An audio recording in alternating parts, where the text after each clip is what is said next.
ఎర్రటి ఎండ, కాళ్లకు చెప్పులు లేకుండా వైకాపా జెండా పట్టుకుని ఒక మహిళ రయ్యమంటూ వెళ్లే జగన్ బస్సు ఆమెను చూడగానే ఆగుతుంది. అలా వచ్చేళ్ళిపోవాలి, అదే మ్యాజిక్. సీన్ కట్ చేస్తే బస్సు మెట్లపై చిక్కటి చిరునవ్వులతో జగన్ ఆమెను ఆశీర్వదిస్తూ ఉంటారు. ఇది పేదల పక్షపాతి పాత్రలో జగనన్న ఒలికించిన కరుణ రసం. గుమిగూడిన జనంలో స్కూల్ యూనిఫామ్ వేసుకున్న బాలికను ఒకాయన భుజాలపైకి ఎత్తుకోవడం, జగన్ మామా అంటూ చిన్నారి పిలవడం, జగన్ వచ్చి ఆ చిన్నారి తలపై ముద్దు పెట్టడం.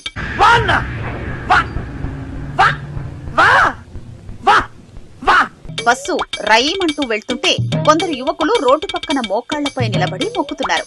ఇక్కడ కాన్సెప్ట్ ఒకటే, కాకపోతే బస్సులే వేరు. ఇప్పుడు అర్థమైందా? ఇవన్నీ పక్కా స్క్రిప్టెడ్ స్టంట్లని. ఇరగదీసావు కదరా.